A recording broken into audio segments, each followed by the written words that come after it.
Hey out there, legal warriors. In this video, I'm going to cover what does, and more importantly, what doesn't happen at a probable cause hearing after somebody's arrest in Washington State. If you're interested in this area of the law, stay tuned. This is the video for you. My name is Attorney Lance Fryrear. I'm a defense attorney in Lynnwood, Washington. My law firm's been defending people charged with crimes all throughout Washington State for more than 25 years, and I'm putting out these videos to help educate the public. So if you find this useful, please like and please subscribe. More people get to see it. More people get the help they need.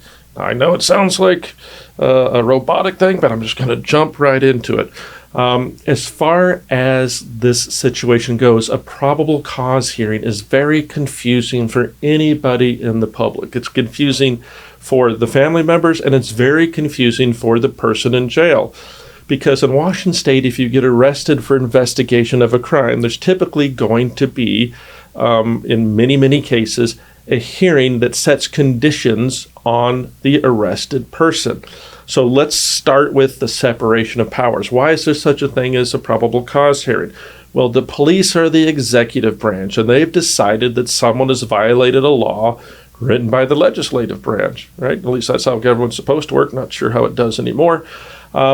But then what happens is the court is the check for the check and balance to say, hey, executive branch, police officers, is what you did here with taking this person's freedom without a trial, without anything else, by putting them in jail, is that legal or is it not legal?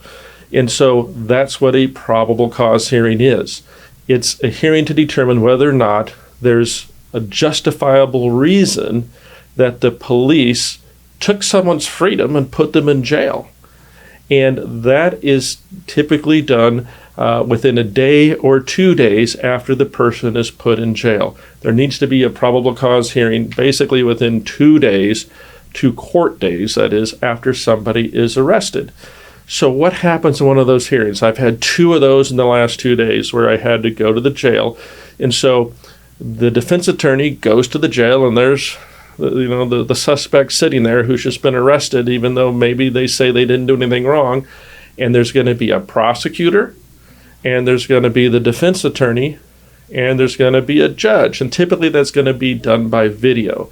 The prosecutor and the judge are most often in the courtroom, and the defense attorney is in the jail with the suspect, and they're doing this situation by video court. And for example, the attorney goes into the court, and is there going to be live testimony by any witnesses that we get to cross-examine to say, hey, there is no justification for this person being arrested because the allegations aren't true? Can we assert in a probable cause hearing that the allegations aren't true? No. There is no evidentiary hearing about whether or not the allegations in the police report are true or not. Can you believe it? That's how it actually works. So what is there in this court hearing is there's going to be a police report, a small version of one side of the report only, something that the officer who took the suspect's freedom away wrote. So guess what? It says a lot of bad stuff about the person arrested, doesn't it?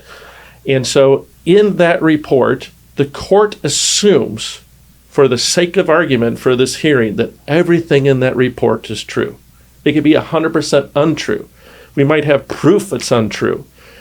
We don't get to present that proof, not at this stage. The court assumes it's true, and then they say, hey, if everything that's in this report happens to be true, which we assume, does that constitute a crime or not if that's what happened? So, as you might imagine, arguing against probable cause is usually not effective because the court is assuming everything in the report is true. So if we argue against probable cause, it would be because there's something missing in the report. An element is missing in the report. For example, a case where we had beat probable cause before at one of these hearings would be there's a certain law called prostitution loitering. And that means that, hey, someone's like driving around the block a whole bunch in a known area of prostitution, and therefore they're guilty of a crime because they must be trolling for illegal activity. Yep, everything's illegal in Washington. So in that case, if the report said, hey, this person was circling and circling and circling, but it doesn't mention anything about this being a high area of prostitution, or it doesn't mention anything about there being people selling their services walking the streets, well, that report probably doesn't constitute a crime, because there needs to be more than just the circling. It has to be another thing. And if the officer left that out, we'd say, Judge, there's no probable cause. Therefore, you have to release my client. And so in these hearings, what gets so confusing and so unfair is that you could be arrested and it can be full of lies. Everything in there's a lie. And the judge isn't interested in us arguing against probable cause we can't bring in a witness to say, hey, this is a lie, because it's not an evidentiary hearing in that way.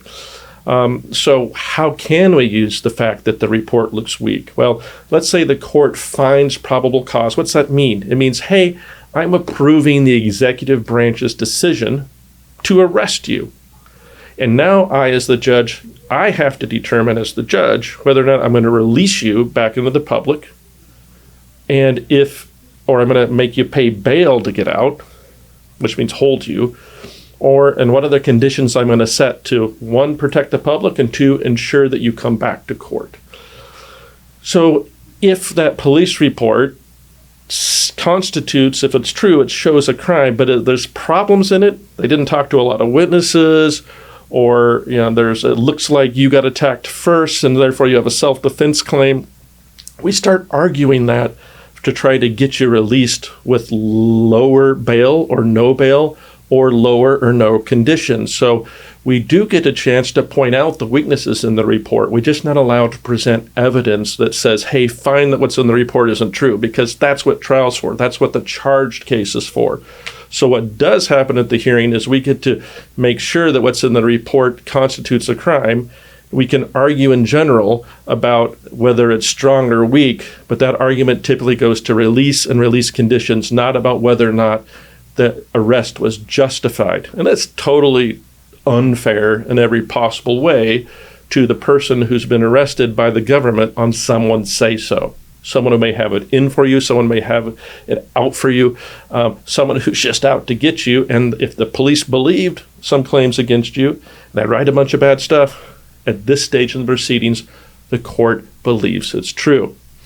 So once probable cause is found, the prosecutor is going to say, hey, I don't object to release, or hey, I want $1 million bail, or somewhere in between, hopefully. And the defense says, hey, I think this person should be released, or this person has a good address. What do they look at for release conditions? Well, are they going to come back to court? Do they have prior violent history? How egregious, how bad does the report look? How much do we need to protect the public because the report looks so bad, or because you've got a really bad criminal history?